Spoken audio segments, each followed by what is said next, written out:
Miss হবে না আপনার পছন্দের টিভি শো। দেখুন জি5 অ্যাপে একদম ফ্রি।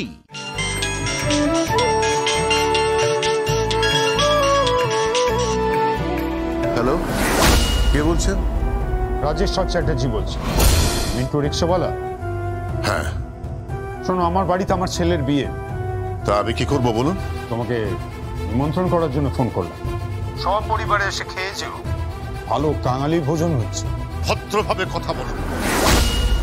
আপনি না যতটা আর্থিকভাবে ধনী, ততটাই কিন্তু আপনি গরিব মানসিকভাবে। নিজের সীমার মধ্যে থেকে কথা বলো, ভুলে যেও না তুমি রাজেশ্বর চ্যাটার্জির সঙ্গে কথা বলছো, মিন্টু রিক্সাওয়ালা। আপনি কেন খুঁচিয়ে খা করছেন? আপনি কেন আমাকে যেচে ফোন করেছেন? অপমান করবার জন্য ফোন করি, নিমন্ত্রণ করবার জন্য ফোন করেছি। শোনো, আমার ছেলের বিয়ে দিচ্ছি, ধুমধাম করে আমার ছেলের বিয়ে দিচ্ছি, বুঝতে পেরেছো? আর আমার ছেলের বউ বিদেশ থেকে ডিগ্রি নিয়ে পাশ করে তবে কলকাতায় এসেছে। আরেকটা কথা তোমায় বলে রাখি, আমার ছেলের বউকে আমি ওই হাসপাতালের দায়িত্বটা দিচ্ছি যে হাসপাতালটা তোমাদের ডিএস কলোনির উপরে তৈরি হচ্ছে। কি বলছেন কি আপনি? আমি কিচ্ছু বুঝতে পারছি না। ডিএস কলোনির উপরে হাসপাতাল তৈরি হবে মানে? ডিএস কলোনির উপরে এক বিশাল হসপিটাল তৈরি হবে, বিশাল। আর আমার ছেলের বউ ওই হসপিটালের মালকিন হবে, মানে আমার ছেলের বউ ওই হসপিটালটা দেখাশোনা করবে, বুঝতে পেরেছো? হ্যাঁ, এটাই আমার ইচ্ছে। নিমন্ত্রণ করা রইল, সব পরিবারে এসে খেয়ে যাবে। কাঙালদের জন্য কিন্তু খুব ভালো খাবারের আয়োজন করা হয়েছে। আসলে সচরাচর তো তোমাদের এই খাবার জোটে না, পেট ভরে সবাই মিলে সপরিবারে এসে খেয়ে যাবে, ঠিক আছে?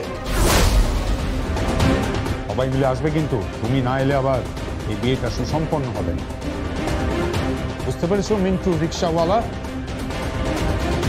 হ্যালো, কি হলো বাবা? রাজেশ্বর চ্যাটার্জি ফোন করেছিল, ফোন করে বলছে যে এই ডিএস কলোনিতে নাকি হাসপাতাল তৈরি হবে।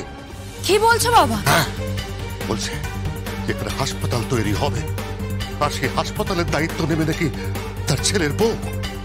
ছেলের বিয়ে দিচ্ছে ধুমধাম করে, সেখানে নাকি কাঙাল ভোজনের আয়োজন হচ্ছে, আর সেই কাঙাল ভোজনে আমাদের ডেকেছে।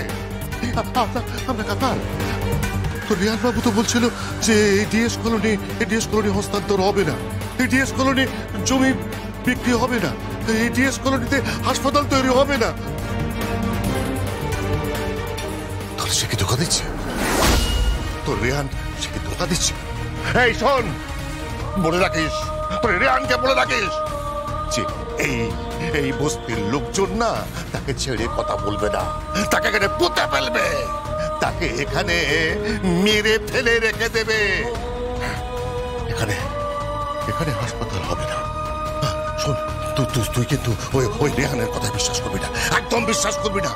আমি তোকে বলছি শোন, একটা কাজ কর, তুই এক্ষুনি উকিলের সঙ্গে কথাবার্তা বল।